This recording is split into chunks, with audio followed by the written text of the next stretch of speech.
Live from Studio 17 of the Barclay Pierce Capitals headquarters here in Sydney, it's the Theory of Thing investment podcast. I am your host, James Whelan. I should be looking at that camera, not that camera. I am your host, James Whelan. I'm Managing Director of Barclay Pierce Capital's Wealth Management Team. Gee, there's a lot of words there. I've got the fake glasses on today for the screen glare to show just how incredibly intelligent I am and how I am looking forward to telling you all of the news that you need to hear. Up to date, my co-host on this amazing adventure is none other than Heath Moss from HLM Investments in South Australia, providing quality advice at the right price. Heath, how are you? Very well, thanks, mate. Very well. We finally here in South Australia, whilst the rest of the country's been getting it in plentifully, we finally got some rain here in South Australia. It's been months. Have you been parched? It has been months. I've got a lake or river, sort of man-made river in our estate near my house, and that thing has been bone dry. Yeah, wakey. Thanks very much for everything that you've done. That's been Wellnex holding at 3.1 cents as well. That's beautiful. That's how that goes. Beautiful. Yeah. So that's been bone dry, and yesterday morning and today we get about 10 mils each day. So yeah, it's good. It's good. I was up cleaning the gutters the other day. I saw your photo cleaning the gutters. Look at you with the manual labour. Look at you with the manual labour. Can I pull a photo? Do you want to pull the photo? Oh, if you have to. No, I'll see what I can do. But yeah, it's extraordinary. It was so dry. It was so dry. I thought I better get up there and check them. They were chockers full of gum leaves and whatnot. I mean, the council's got these massive gum trees so close to our house that they get chockers full of things at the best of times, but being so dry, oh god, it was an effort to get them out. But they're all cleared and all good. So that was my manual labour for the month. So but apart from that, it's been good. Yeah, you're gonna share it, are you? You're gonna show the world how rubby I was looking. I don't know if I'm sharing. Is that right? How's it going? Now special guest on the show is someone who's just walked in. Is what I've just been joined. Here by. That's a beautiful photo, mate. Yeah, clean the gutters. It's great. Look, we're going to get into your market wrap in just a second. Special guest here is Jai Ayoub. He doesn't have a headphone on, so he's not going to be able to hear anything that you ask. Maybe you come in so that people can see you in the camera there. Sure. All right, nice and close. Now, Jai and I work together very closely, almost always this close together. We travel around with regards to the road shows that we prepare and various company stuff. We've got something that's pretty exciting that's coming up, Jai. Why don't you run us through it? Big words. The Australian Investment Summit. The Australian Investment Summit. Talk us through it. Taking place in London on the 10th of July. Mm-hmm. And that is holistically planned to create opportunities for Australian companies to showcase what they're about, tell their story to a wide range of UK investors, brokers, high net worths, family offices. Hosted this year at the London Stock Exchange event space, which will be fantastic. Yep. And it's basically a number of companies here in Australia that have intentions of listing or will be listed by that time in London. That's great. So for any more information, Australian Investment Summit. Google Australian Investment Summit. Yeah. And look, I've already got a few people that are going to be heading over. I think I've had to bail on this one. I was planning to go.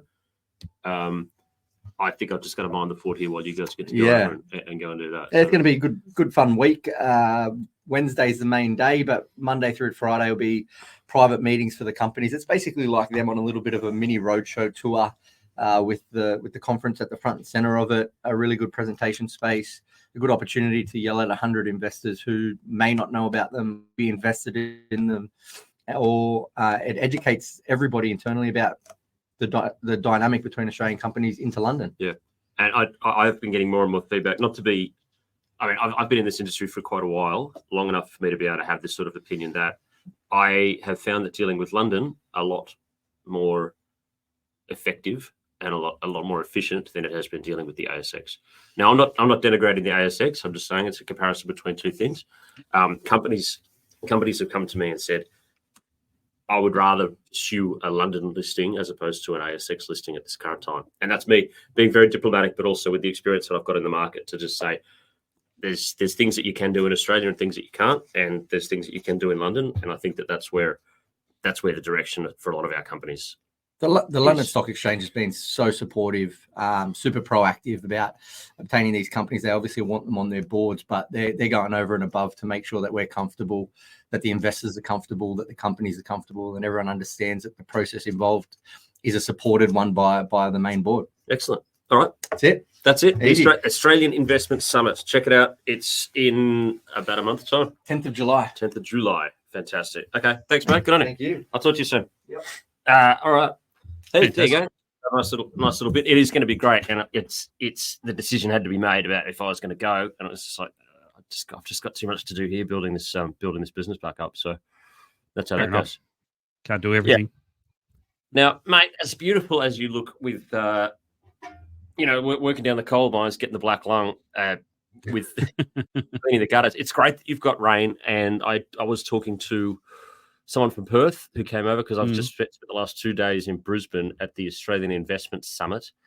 Funny thing about Queenslanders, isn't it? I mean, I first off, they've all got too much money. Brisbane people have got too much money. They should not have given those people money. But they're all great. They're fantastic. We had a couple of forexes in the afternoon yesterday, which was good. Talking to a bunch of guys in the mining space, providing drills, oil and gas, sort of guys like that. Not our sweet spot, oil and gas, but it's always good just to stay in the loop with those guys. So it was quite effective. But think about Queenslanders. Any government, they always start the conference with a government minister or someone like that who's sort of giving the keynote opening address. It's like must be mandated by law in Queensland that you have to talk about how great the weather is in Queensland for the first 5 or 6 minutes of your speech. It's like we know it's in the ads. Hey, anyone here from Melbourne? Hey, how does this weather look? Huh? And it's just like, yeah, man, we know. Yeah, we'd work here if we could, but we can't. That's how it goes, man. Anyway, and then it rained that afternoon too, so it's just like ha ha ha. Just because it's sunny in the morning. Anyway, it was a fantastic conference. Oh, I got some stats for you. You're gonna love this. Go for it. So, so the CEO, and I want to get her on the show next week, Rebecca Tompkinson, who's the CEO of the West Australian Mineral and Energy Chamber of Mineral and Energy. That's a mouthful. I'm sorry about that. She spoke and she gave some stats about. And I was furiously trying to write it down. I actually had to ask her to say it again so that I could get it down. I don't have my notes here with me, but I've got them offhand. That the West Australian government has got plans in place to. Okay, I'm going to go for this again. The West Australian government has got plans in place to create about 200 gigawatts of energy of power by using wind. That's their wind area. The hydrogen. Wow. They've got a hydrogen plan on top of that as well for another 150 gigs. I think that's on there. 350 gigs of power to be generated all up. And she gave us the stats. Now we know that that's going to take a lot of things to be able to do. A lot of copper, a lot of steel, a lot of all the stuff that you need, right? Okay, to make those turbines. And then she went further into it. She said, it's not just that. We know all those things. If you put it into more perspective, each gigawatt requires 170 turbines to create that gigawatt of power, right? I think I wrote this down correctly. Each turbine, so that's 170 turbines to create 1 gigawatt of power. Each turbine requires 12 escorted truck trips. So that's, the big long trucks, and they've got the car in front, the car behind, because they're carrying the part of the turbine that they have to go. Yep. You need 12 of those for each turbine.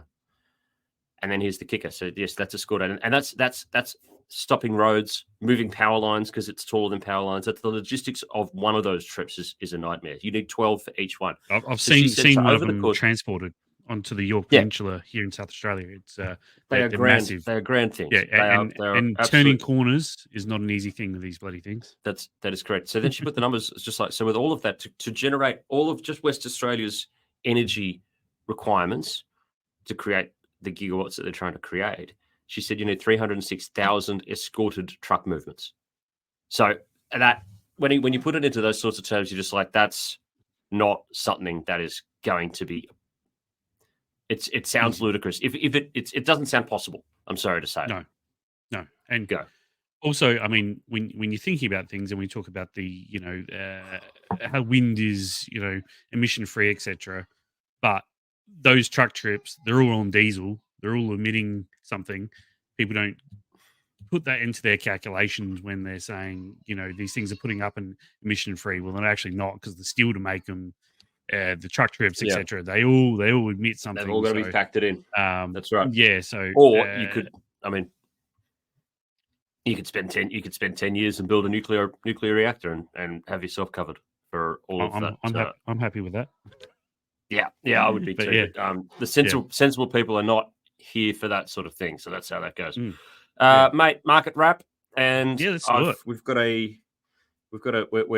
sponsors of the Rhinos football team. So we're just having a little lunch, a sponsorship lunch for them later on. So let's get cracking. Good on the Rhinos as well. It's they're a good team. We like sponsoring them. Okay, what do you got? Beautiful. Let's get going. You pushing the button. I'll show you the thing. I've got the buttons. Yeah, beautiful. Okay, beautiful. SPX is on the screen. A bit of a soft week. We're down about 1.3% on the S&P 500 since last Friday. 1.4 on the NASDAQ, which is just there. Not much. I mean, we're down a little bit. We're only 1.5% off our highs, so it's really nothing to speak of. Market taking a bit of a breather. There's the XJO. We're about off with today's bounce. We're about off 0.5%. So we've outperformed the US markets this week, but the US markets did have a public holiday on Monday for Memorial Day. Okay, so why are we off this week? Well, really, macro-wise, it was quiet until tonight. We've got the PCE, core PCE coming out tonight. The big one. The Fed looks at really, really closely. That's supposed to come in at 2.8%, same as last month. So, it'll be interesting to see how that goes. But the yields did sort of climb higher during the week. If I bring up the 10-year, where is the 10-year? Yeah, the 10-year. We've seen a climb there, and that's really on the back of there was some very large government auctions of bonds over in the US. They were soft. Market wanted higher term premium. It was about 2 to 3 bips, I think, higher than what was on offer in the auctions. So they're a little bit soft. So the market bonds were sold off, yields were bid up, and therefore the equities were sold off. And that's about all I've got for you in terms of why equities were sold off. We really didn't get any other macro data. We're at the world. And nobody cares about anything until the PCE data drops tonight. So this week was a moot week. And we had a few Fed speakers come out. Most of them towed the line. We're data dependent. We need to see more data, probably higher for longer. Except for Williams last night. Williams came out and was dovish. Basically said, I think rate cuts are on the card. Oh, actually, sorry, there was one bit of data last night. US GDP, their second reading, because how they do their second reading, came at 1.3% for the year on year. 1.6 was expected, and that's down from the expectation of 2.2% the first time around. So it was quite weak. What saw it come down was personal consumption. That was down from 2% to 1.5% versus the last read. So whilst it was still higher than the overall GDP read, it was still weaker. So things looking a little bit softer over in the US, which I think would make the Fed happy because, that's what these rates are intended to do, cool things off. So after copper's large run... I said don't charge into copper. I called that correctly. Chris Joy, 2 thumbs right here. Beautiful. Mate, so we got... copper. Oh, actually, I'm going to pull up Rob Rennie. Rob Rennie made a great note about it. So you talk about that, and I'm going to show you Rob Rennie's note in LinkedIn. I think I know the chart you're going to talk about, but we saw copper peak over $5 a pound the other week. It's since come off after a 40% rise. You can only expect some of that to come off on the back of maybe some weaker or softer than expected Chinese data, softer than expected US data, etc. And overall, just a massive run there from copper this year. What are we? What are we? About 467. I reckon it'll come back to that trend line around 450 to 460 and hold there and continue on its merry way. But it did need a breather. What's your Rob Rennie chart? Yeah, it's where am I looking here? Hang on, present, share screen. Robert Rennie in LinkedIn. Okay, just one of the many charts that have kept me from showing any interest in copper above the $10,000 to $11,000 levels. So the SHFE on warrant copper inventory, if you look at the right side of that chart, 2004 inventories are way higher than they would usually be at this particular time of the year in previous years. Well, and so 2019 to 2023 average, this particular time in the inventory would be 150 kilotons. Currently 300 kilotons. That's a lot. It's outside the standard deviations. Westpac, well done. That is a chart to end them all. That is just absolutely brilliant. Inventories are really, really high in China at the moment, seasonally high and overly historically high. Around the rest of the world, like the LME and that, they're at record lows. But it sort of does raise questions. Why are China doing this? Are they preparing for, a big investment in their own property sector, or are they hoarding strategically? The Chinese have been well known to build these strategic reserves in certain commodities. They've done it for uranium for a long time. They've got over 500 million pounds in strategic reserves. Oil, they have 1 billion barrels of oil in strategic reserves. And now that you've also actually, Scuddy also tweeted inventories on iron ore are well up on seasonal averages as well. So are they building strategic reserves like they have in other commodities for whatever reason? Or there is there natural gas. Nat gas. Let's have a look. Because remember, I went short natural gas last week. You did. And track. You would have made a little bit of money there. I think it was 264 last week when we were speaking about it. It's about 255 at the moment. So you made a little bit of money there. So keep on short going. The pops. It does look weak. It looks weak. It is the widow maker. So yeah. Yep. No, that's fair enough. That's why I'm not doing it with real money. And oil. Oil's looked a little bit weak as well. So we've had. Let's cross to sports. Yep. Sell up on oil. Yep. I know. I've got a big fat multi on right now. Heath, why don't you start us off with some AFL, and I'll chip in with my NRL, all the tips that matter. What do you got for us? Beautiful. I got back on the winners list last week. Port Adelaide at the line. They won it easy. Beautiful. Yeah. Versus North Melbourne. I didn't. I've got a tip for the last game of the round this week is simply the Bombers to beat Gold Coast up in Gold Coast last game of the round. They're paying $2.18. Then they're probably the most informed team in the AFL. Yet they're not favourites here. They're underdogs. So, some people reckon it's been overdone. They're overrated. They haven't beaten anyone. They haven't beaten anyone good. They don't deserve to be in that spot. This will be a good tell. Betting the Suns at Suns this weekend will be a good tell. Look, I think I think Suns are a little bit on and off. They're nowhere near as good a form as Essendon, but I think Essendon can do it.